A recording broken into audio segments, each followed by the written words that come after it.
Shalom, perkenalkan nama saya Rujin Masendo dari kelas A6 Keperawatan semester 1 di Universitas Pembangunan Indonesia dengan NIM 221420158. Video ini saya buat untuk memenuhi tugas ujian akhir semester mata kuliah falsafah dan teori keperawatan dengan dosen pengampu Nurse Vandri Kalo Escape MKes. Baiklah, saya akan menjelaskan materi tentang teori dan teori keperawatan dan konsep berubah. Definisi teori dan teori keperawatan.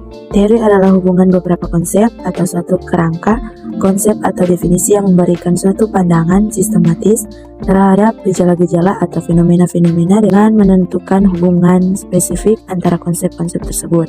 Teori keperawatan didefinisikan oleh Stephen sebagai usaha untuk menguraikan dan menjelaskan berbagai fenomena dalam keperawatan. Teori keperawatan berperan dalam membedakan keperawatan dengan disiplin ilmu lain dan bertujuan untuk menggambarkan, menjelaskan, memperkirakan, dan mengontrol hasil asuhan atau pelayanan keperawatan yang dilakukan. Ada 5 karakteristik dasar teori keperawatan. Yang pertama, teori keperawatan mengidentifikasi dan mendefinisi sebagai hubungan yang spesifik dari konsep-konsep keperawatan seperti hubungan antara konsep manusia, konsep sehat sakit, konsep lingkungan, dan keperawatan. Kedua, teori keperawatan bersifat ilmiah, artinya teori keperawatan digunakan dengan alasan atau rasional yang jelas dan dikembangkan dengan menggunakan cara berpikir yang logis. Ketiga, teori keperawatan bersifat sederhana dan umum, artinya teori keperawatan dapat digunakan pada masalah sederhana maupun masalah kesehatan yang kompleks sesuai dengan situasi praktik keperawatan. 4. Teori keperawatan berperan dalam memperkaya body of keperawatan yang dilakukan melalui penelitian. Dan yang kelima, teori keperawatan menjadi pedoman dan kualitas praktik keperawatan.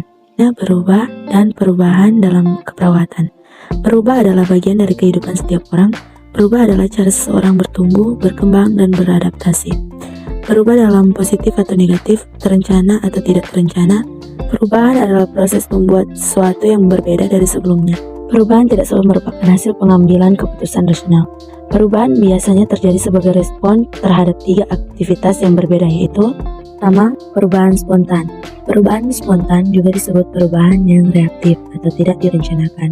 Karena perubahan ini tidak benar-benar diantisipasi, tidak dapat dihindari, dan terdapat sedikit atau tidak ada waktu untuk merencanakan strategi respons. Contoh perubahan spontan yang memengaruhi individu adalah infeksi virus akut, cedera medula spinalis, dan tawaran sukarela posisi baru. Yang kedua, perubahan perkembangan. Perubahan perkembangan mengacu pada perubahan fisiologis yang terjadi selama siklus kehidupan individu atau perkembangan organisasi menjadi lebih kompleks. Perubahan perkembangan individu adalah bertambahnya ukuran dan kompleksitas embrio manusia dan janin dan berkurangnya kemampuan fisik pada lansia. Yang ketiga, perubahan terencanaan menurut Pitts. Perubahan terencana adalah upaya yang disengaja dan bertujuan oleh individu, kelompok, organisasi, atau sistem sosial yang lebih besar untuk mengaruhi status itu sendiri. Ada beberapa teori perubahan yang dapat diketahui seperti pertama, Curti-Lewin.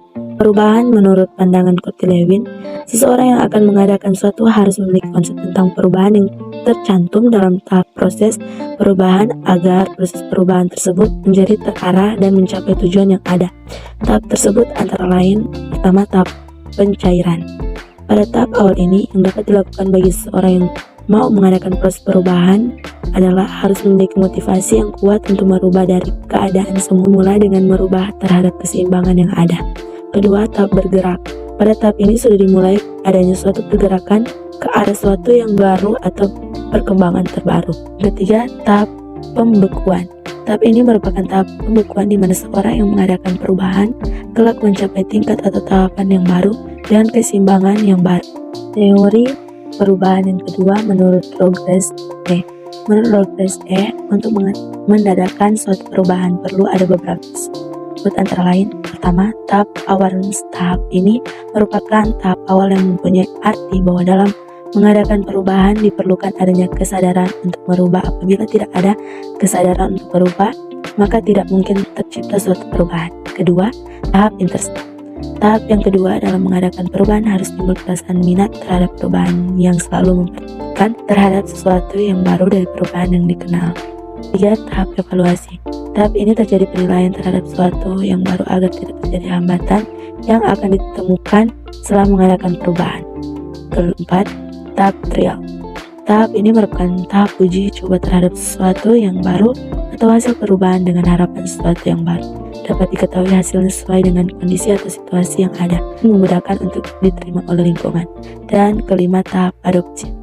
Tahap ini merupakan tahap terakhir dari perubahan, yaitu proses menerima terhadap sesuatu yang baru setelah dilakukan uji coba dan merasakan adanya manfaat dari sesuatu yang baru sehingga selalu mempertahankan hasil perubahan. Ketiga, teori menurut Litt. Teori menurut Litt memandang teori perubahan dapat dilaksanakan dari tinjauan sebagai sembahar dan memperkenalkan terjadinya perubahan sehingga terdapat beberapa langkah yang ditempuh untuk dapat mengadakan pembaruan.